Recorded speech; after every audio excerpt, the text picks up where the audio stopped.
বিস্ফোরণে নিহত নানুরের সেহালার বরকত শেখ।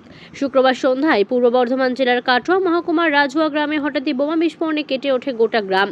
আর সেই বোমার আঘাতেই নানুরের সুচপুরের সেহালা গ্রামের বছর 32-এর বরকত শেখের মৃত্যু হয়। আহত হয়েছে রাজুয়া গ্রামের জনাচারেক ব্যক্তি। তাদেরকে উদ্ধার করে প্রথমে কাটোয়া মহকুমা হাসপাতালে নিয়ে এলে পরে বর্ধমান মেডিকেল কলেজ হাসপাতালে পাঠানো হয়।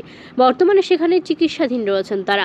সূত্র মারফত জানা গেছে, কাটোয়ার রাজুয়া গ্রামের একটি পরিত্যক্ত ফাঁকা বাড়িতে চলছিল বোমা বাঁধার কাজ। আর সেই বোমা বাদ দিয়ে বোমা বিস্ফোরণ করেই ঘটনাস্থলে মৃত্যু হয়েছে একজনের। ভেঙে পড়ে ঘরের চাল এবং দেওয়াল।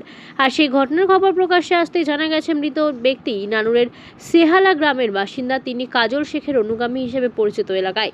তবে এই প্রসঙ্গে মৃতার স্ত্রী ফুলটুসি খাতুন জানান যে, মহরমের খেলা দেখানোর নাম করে সেহালা গ্রামের একটি দলের সঙ্গে শুক্রবার দুপুরে বেরিয়ে যায় বরকত শেখ। আর এরপরে রাত্রি 2টা নাগাদ বাড়িতে পুলিশ এসে ঘটনার খবর দেয় আমাদের। তবে বরকত শেখ এই ঘটনার সঙ্গে যুক্ত আমরা বিশ্বাস করতে পারছি না। বলছে সেইগুলো এসে শুনলাম।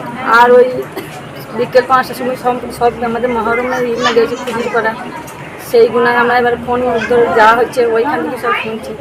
পুলিশ এসে আমাকে রাত 2টোর সময় এসে আমাকে বলছে এরকম হচ্ছে। আমরা কোনোদিন বিশ্বাস করবো না, মহরম খেলা করতে গেছে এটাই জানি, এই বলেই বেরিয়ে গেছে আমাদের ঘর থেকে। আর কে ছিল তখন? আর কেউ ছিল কি ওর সঙ্গে, মানে মহরম না করতে না যাওয়ার না, সময়? মহরমের দলটা সব আমাদের গ্রামের, সেই দলটা কোথাকার? আমাদের গ্রামে একসঙ্গে মহরমের দলের সঙ্গেই গেছে। তারপরে হঠাৎ রাত্রিবেলা খবর পাচ্ছেন যে ও এইভাবে মারা গেছে। তো আপনারা বলতে চাইছেন কি, মানে মহরমই গিয়েছে, মানে ওখানে থাকার সম্ভাবনা নেই, মানে অন্য কোনো এর পিছনে অন্য কি কোনো কারণ আছে মনে করছেন? আসলে ব্যাপার হচ্ছে, ধরুন মহরমে বেরিয়ে গেল, তারপরে তার দেহ উদ্ধার হলো কাটোয়ার একটা গ্রামে বিস্ফোরণ। তো কি বলছেন বিষয়টি নিয়ে, কি মনে হয়? ওইটাই জানা যাচ্ছে যে কেউ কিছু করলো কি না করলো, সেটা এবারে আপনারা খুঁজে বার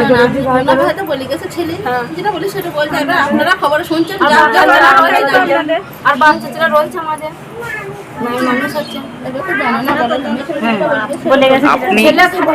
আপনি ওনার স্ত্রী, দীর্ঘদিন ধরে সংসার করছেন, আপনার কি কখনো মনে হয়েছে যে সে রাজমিস্ত্রি কাজ করে?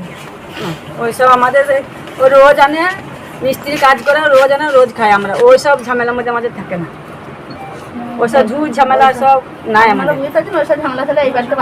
তার মানে হঠাৎ মানে তৃণমূল দলে কোনো পেশাদার বোমাবাজি লোক নাই। এই কোথায় হায়ার যায় না যে এটা দলের ব্যাপার নয়, ওটা তার ব্যক্তিগত ব্যাপার। এখানে দলের কোনো সম্পর্কই নাই, বিরোধীদের বলার কোনো স্কোপ নাই, সঙ্গে মানুষ নাই। যে কোনো একটা সুযোগ পেলেই সেই সুযোগটা নিয়ে নানা ধরনের কথা বলে। এটা কোনো গল্প নয়, একদম মিথ্যা সাজানো। আবার বলি, তৃণমূল কংগ্রেসের এই মুহূর্তে আর কেউ বোম বাঁধে না। মমতা ব্যানার্জির উন্নয়ন, যারা বোম বাঁধত তাদের বোম বাঁধা ছাড়িয়ে দিয়েছে, আর বোম বাঁধতে কোনো দরকার হয় না। বরকতকে তৃণমূল কর্মী বলা হচ্ছে আর কি, বরকতের সঙ্গে কি তৃণমূলের কোনো যোগ আছে?